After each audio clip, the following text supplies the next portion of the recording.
आज दुपारी जात असताना रोपळेकर चौकात बघा खडी पडली, तर त्या खडून बघा माझी गाडी कुठल्या प्रकारे स्लिप झालेली आहे. आणि मी पडता पडता वाचलो. नेमकं मला हे लक्षात आलं की माझ्या जागेत जर कोणी असलं तर तो खूप भयंकर पडून त्याला मारला काही शक्यता आहे. म्हणून मी अशा वेळेस टाईम वाया न घालता माझ्या टीमला फोन केला आणि माझ्या टीमला पटकन बोलून घेतलं. आणि बोलून घेतल्यानंतर त्यानंतर बघा आम्ही इथली जी खडी होती ती खडी लवकरात लवकर साफ करण्याचा प्रयत्न केलेला आहे. कारण कसं आहे, कोणी जर पडलं तर त्याचं 100% हात पाय किंवा त्याला घसरतं 100% लागणार. कारण की ते टनवरती होतं.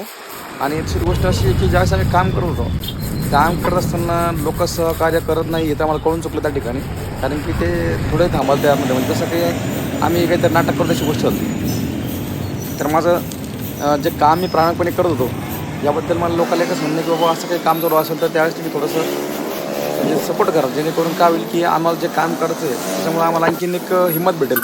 पण लोक असं काही न करता सण गाड्या घेऊन पळत होते. हे चुकीचं आहे, मला बरं नाही वाटतं. पण तरी ठीक आहे, मी विचार करतो सोडून द्या. कारण की काय आपल्याला हे करणं गरजेचं आहे. कारण की आपल्यामुळं समोर तर जीव असेल ते माझ्यासाठी मदत होईल. मी पटकन साफ केलं.